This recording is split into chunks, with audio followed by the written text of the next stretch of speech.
पत्रकार हूं और एक न्यूज एंकर हूं। नमस्कार, मैं रविश कुमार। यह एक ऐसा फैसला है जिसने गटर में बदल चुके गोदी मीडिया का सारा गंदा पानी सड़क पर ला दिया है। मैं इस बात को स्वीकारती हूं कि कुछ जर्नलिस्ट्स ने इररिपेयरेबल डैमेज किया है। आप सब पत्रकार बैठे हैं यहां पर और आपके माध्यम से और टीवी के कैमरे के माध्यम से मैं करोड़ों पत्रकारों से आज सवाल पूछता हूं, क्या ये जो 14 नाम लिखे गए हैं ये बॉयकॉट के नाम है या ये टारगेट लिस्ट है? हमारे इंडिया अलायंस के तमाम सदस्यों ने यह निर्णय लिया कि हम इन नफरत के बाजारों में ग्राहक बनकर नहीं जाएंगे।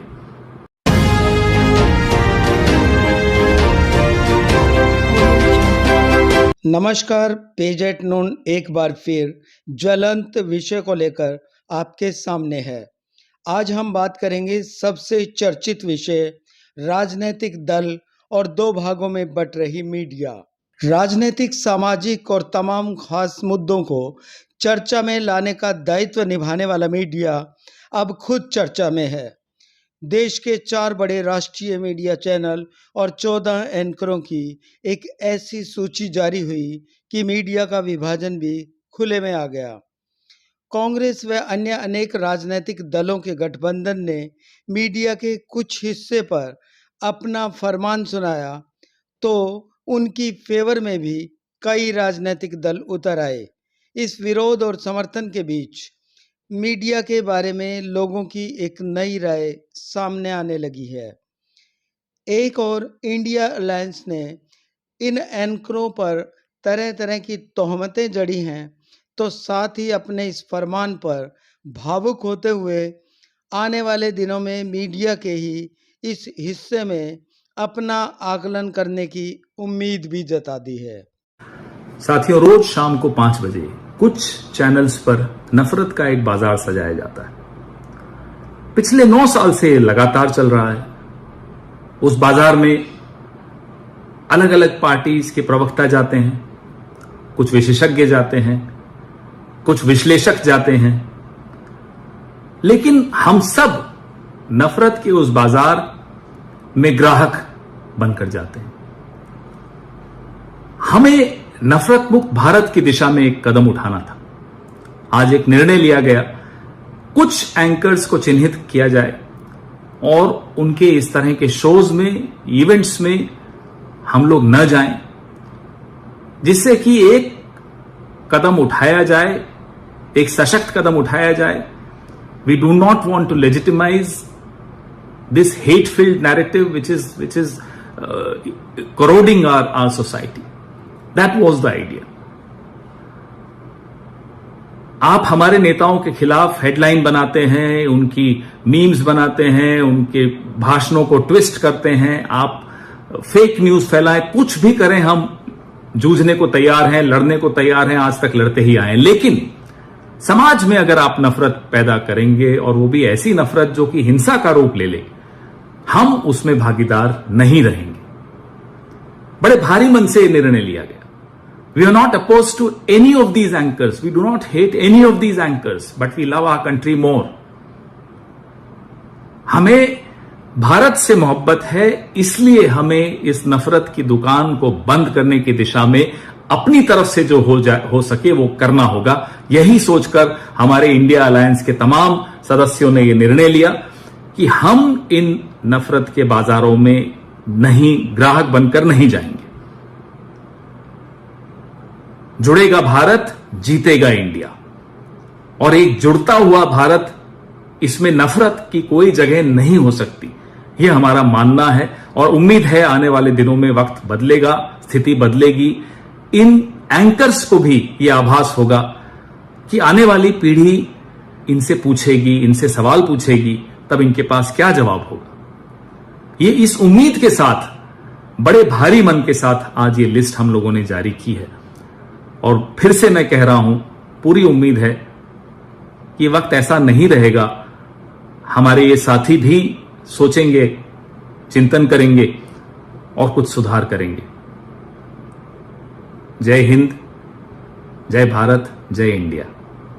अक्सर कुछ चैनलों पर होने वाली डिबेट्स में एक खास दल के सुर में एंकर की जुबान के बदलते तेवरों पर लोगों की पहले से ही ये राय रही है कि ये लोग सुनते ही क्यों हैं, ये लोग ऐसी डिबेट्स में आते ही क्यों हैं। अब इंडिया अलायंस के इस फैसले पर मीडिया भी दो धड़ों में बंटना शुरू हो गया है।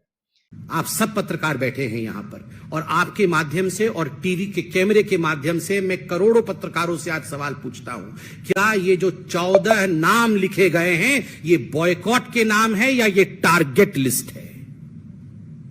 क्या इनको केवल बॉयकॉट किया गया है या इनको टारगेट करने के लिए इनके नाम जारी किए गए हैं? मैं ये सवाल पूछता हूं। ये हिट लिस्ट है। कुछ ऐसे पत्रकार हैं जो डिबेट नहीं करते, हैं आप उनमें गेस्ट भेजेंगे ही कैसे? तो उनके नाम क्यों रखे गए हैं? टारगेट करने के लिए। एफआईआर डालेंगे, आपको छोड़ेंगे नहीं, आपको मसल के रख देंगे। और आप बताइए, एक पॉलिटिकल पार्टी के कार्यकर्ता होते हैं, अब मैं कांग्रेस के लिए या उनके पार्टी के लिए कहूंगा नहीं कि लाखों कार्यकर्ता है, हजारों तो हैं, कुछ सौ तो हैं ही। आपके कार्यकर्ता कल अगर इस हिट लिस्ट में जिनके नाम दिए गए हैं उनके साथ दुर्व्यवहार करें, उन पर हमला कर दे, क्योंकि आपने लिस्ट जारी की है बकायदा कि ये नफरती पत्रकार हैं और प्रेस कॉन्फ्रेंस करके कहा है कि ये नफरत का दुकान चलाते हैं। अगर कुछ लोग इनके ऊपर दुर्व्यवहार कर दे तो इसके लिए जिम्मेदार कौन है?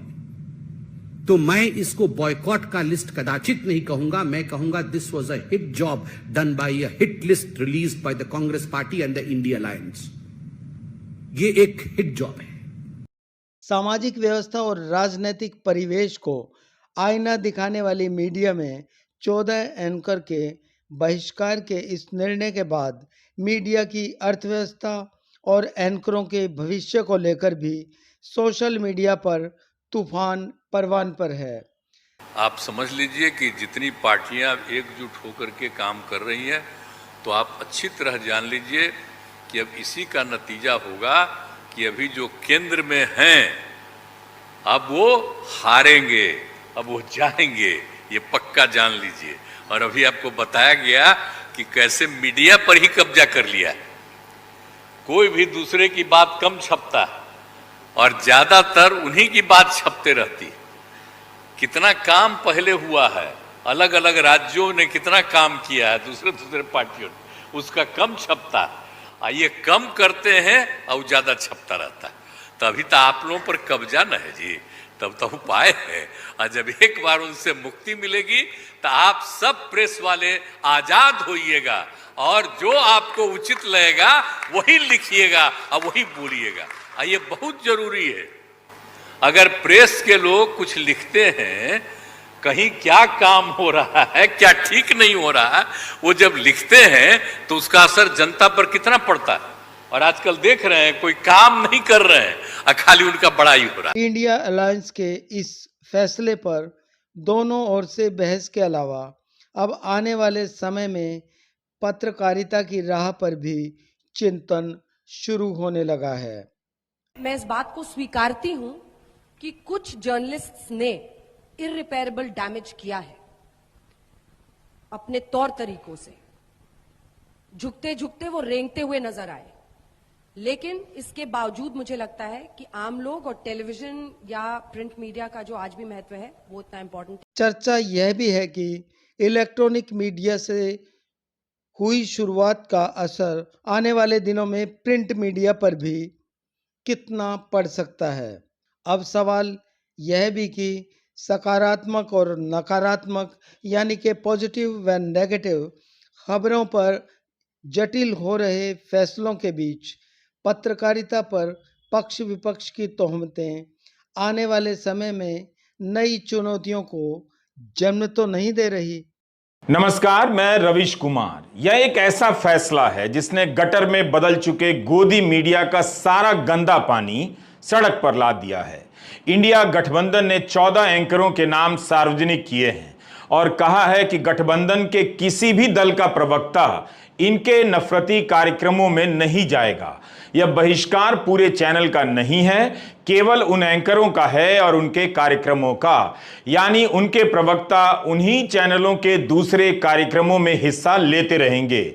इंडिया गठबंधन ने जो प्रेस रिलीज जारी की है उसमें कारण स्पष्ट होने चाहिए थे, ताकि पता चलता कि आखिर उनका गठबंधन इस फैसले पर क्यों पहुंचा। अलग अलग प्रवक्ताओं ने बयान दिए हैं, मगर एक साथ एक जगह पर स्पष्टता से बात नहीं आ सकी।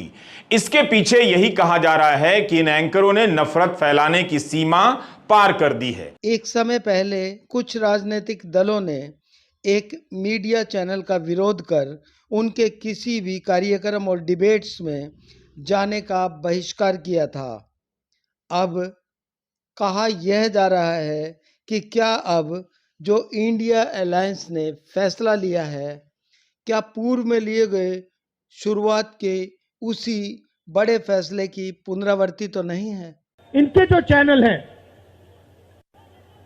ये भी नफरत फैलाने का काम करते हैं। 24 घंटा हिंदू मुस्लिम, हिंदू मुस्लिम, हिंदू मुस्लिम, हिंदू मुस्लिम, हिंदू मुस्लिम। ये सच्चाई नहीं है भाइयों और बहनों। मैं चला हूं कन्याकुमारी से यहां तक, ये सच्चाई नहीं है। ये मीडिया में चलाया जाता है, फैलाया जाता है, तो सवाल उठता है क्योंकि ये नहीं कर रहे हैं। इनके पीछे जो शक्ति है, इनके पीछे जो शक्ति है वो कर रही है। अब चर्चा यह भी होने लगी है कि सवाल पूछने पर भन्नाने वाले नेताओं से पत्रकारिता गुरेज करने लगेगी।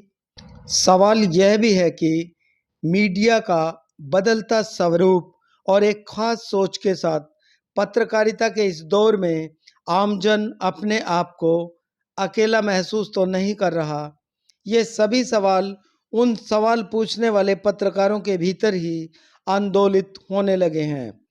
एक पत्रकार के लिए एक का विरोध और एक का समर्थन मीडिया को दो फाड़ तो नहीं कर रहा।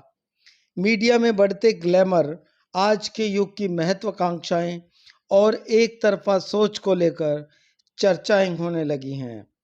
अब देखना यह है कि कुछ एंकरों और चैनल्स पर एक राजनीतिक गठबंधन का यह फैसला और इसके बाद अब होने वाली डिबेट्स का रूप बदलने वाला है। पत्रकारिता के इस युग में नए समीकरणों के साथ नए तौर तरीकों से मीडिया अपना वही स्थान, वही वजूद और वही अंदाज कायम रखती है। ये मीडिया अपनी कार्यप्रणाली पर मंथन करके ही तय कर सकती है। आपका हमारी इस रिपोर्ट पर क्या कहना है? कमेंट बॉक्स में जाकर अपनी राय ज़रूर दें। पेज@नून चैनल को सब्सक्राइब करें। रिपोर्ट अच्छी लगी तो लाइक करें। शुक्रिया।